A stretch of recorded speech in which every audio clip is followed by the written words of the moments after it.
लोग कहते हैं कि प्रोडक्शन बढ़ा दो, प्रोडक्शन बढ़ जाएगा तो किसानों का भला हो जाएगा। प्रोडक्शन नहीं बढ़ेगा, प्रोडक्शन से नहीं भला होगा। आपको प्रोडक्शन अगर बढ़ गया तो किसानों की समस्या आ जाती है। अगर आलू ज़्यादा हो गया तो आलू की खपत नहीं हो पा रही, वो बेच नहीं पा रहा, कोई लेने वाला नहीं है, आलू जो उठा के उसको खेत में छोड़ देता है। वही हाल गन्ना का है, वही हाल टमाटर का है। जितने भी वेजिटेबल क्रॉप इस तरह के हैं, ज़्यादा पैदा हो गया तो प्रॉब्लम और कम पैदा हुआ तो प्रॉब्लम।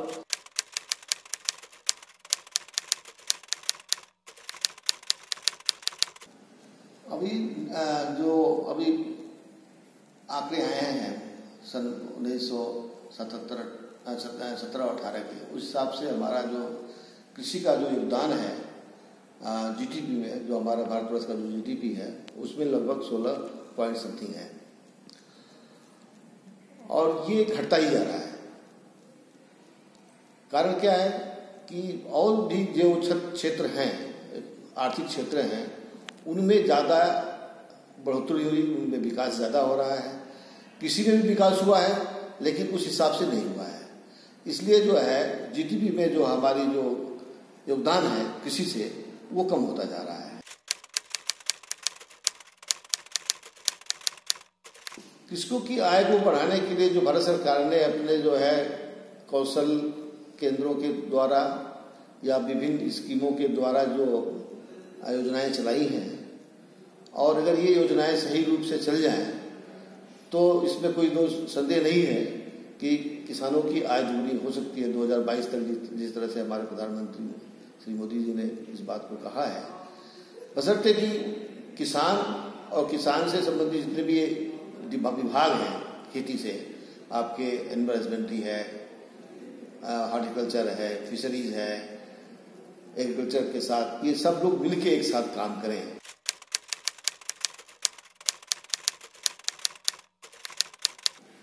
अब देखिए, इसमें तो सबसे बड़ा जो आपका है कि हर आदमी आज के तारीख में जो हमारा युवा है वो माइग्रेट करना चाहता है अर्बन एरियाज में, क्योंकि समय कुछ ऐसा है। लेकिन अब थोड़ा ट्रेंड बदल रहा है जी। ट्रेंड इसलिए बदल रहा है कि रूरल एरियाज में अपॉर्चुनिटी ज़्यादा है बशर्ते कि आपकी अर्बन एरिया में। और रूरल एरिया में अब बहुत सारे जो कॉर्पोरेट सेक्टर्स की कंपनियां हैं जो कृषि से अपने को जोड़ रही हैं। तो अगर वो कंपनी जो कॉर्पोरेट सेक्टर के कृषि में अगर रूरल एरियाज में अपने यूनिट बैठाएं, इंडस्ट्री बढ़ाएं, तो लड़कों का पलायन जो है रूरल से आपको अर्बन से कम होगा।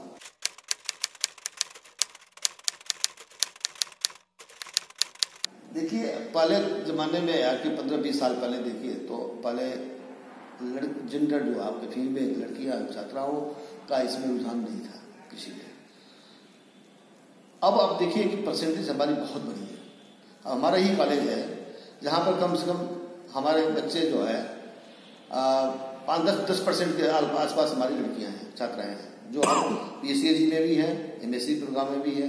और यही जो है आपका जो सिचुएशन है कृषि विश्वविद्यालयों में भी, तो बहुत नंबर में लड़कियां भी अब कृषि में, एजुकेशन में, कृषि शिक्षा में आ रही हैं। और अब एग्रीकल्चर के तरफ लोगों का रुझान बढ़ा है, पहले से ज़्यादा बढ़ा है, क्योंकि इसमें नौकरी की भी अपॉर्चुनिटी अवसर ज़्यादा है।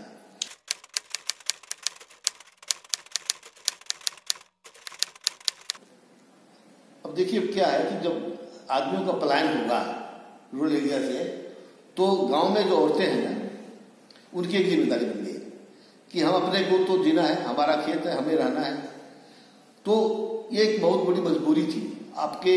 हम उत्तर प्रदेश, अगर आप पश्चिम में चले जाएं तो पश्चिम में आपकी जो है कृषि का जो कार्य जो है 90% औरतें करती थी।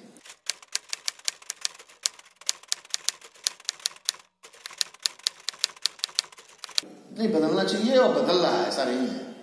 ये जितने भी देखिए जो रियली जो किसान थे, जो आज तो वास्तविक में जो गांव में जो किसान थे, हम ये नहीं कहेंगे कि वो मतलब जो है कर्ज में मर गए। हाँ, ये जरूर सिचुएशन रहा कि ये स्थिति जरूर रही कि वो अपना कमाए खाए, बस बहुत सेविंग नहीं उनकी थी। जितना कमाया खाया, शादी ब्याह, बच्चों को पढ़ा लिखा में, उतना अपने को सामर्थ्य रखा। ये उन फार्मर्स की है जो मिडिल क्लास के फार्मर्स हैं और लार्ज फार्मर्स, अपर क्लास के फार्मर्स, अपर लार्ज फार्मर्स। तो इनकी ये स्थिति थी। जो नीचे की स्थिति थी, जो इसमें स्मॉल फार्मर और मार्जिनल फार्मर्स हैं, वो बहुत हैंड टू माउथ रहे। और उन्होंने क्या किया, अपने उनके पास खेती बहुत कम थी तो अपने खेत पर काम किया और बड़े किसानों के यहाँ भी काम करते रहे। तो उनकी रोजी रोटी किसी तरह से तेज चलती रही। बहुत किसान ऋण लेते हैं, खेती में नहीं लगाते हैं, जो सही बात बता रहा हूँ। हम लोग जानते हैं, हम लोग गाँव से आते हैं, ऋण ले लिया, कहीं और खर्च कर दिया, और खेती में न लगा के कहीं और ले लिया, निचोड़ी। जब खेती में नहीं लगाएगा तो पैदा कुछ नहीं कर पाएगा, फिर रीपेमेंट की प्रॉब्लम आएगी। जहां तक कर्ज की बात है, मैं आपको बताऊं, कर्ज कौन लेता है? सबसे चालाक जो किसान होता है वही कर्ज लेता है और जानता है। आज 20-25 साल की इतिहास है भारतवर्ष का, कि वो सोचते हैं कि भारत सरकार वो भी आएगी, वो हमारी माफ कर देगी। और ये एक पॉलिटिकल जो है स्लोगन है। और ऋण माफ करना कोई सलूशन नहीं है। उनको आप इस तरह का बना दें कि वो अगर ऋण ले तो ऋण वापस कर सके।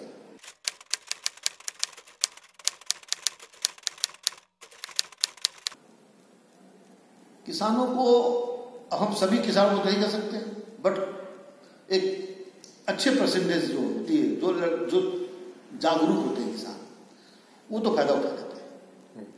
और जो जागरूक नहीं रहेगा वो फायदा कभी नहीं उठाएगा।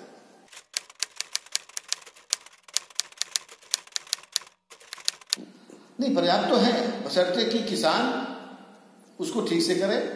और भारत सरकार के जो अधिकारी हैं या उत्तर प्रदेश के जो कृषि और उससे जो अलाइड हमारे जो विभाग है, जैसे डेयरी है, हस्बेंड्री है, आपकी फिशरीज है, ये सब मिलजुल के एक साथ अपने को उस प्रोग्राम में काम करें। हमारी जो सरकारी तंत्र है उसमें वो ज़्यादा उनके ऊपर निर्भर करता है कि किस तरह से किसानों तक वो इस प्रोग्राम को ले जाएं, उनको डिमॉन्स्ट्रेट करें, उनको बताएं कि इसमें ये करो कि आपको फायदा होगा।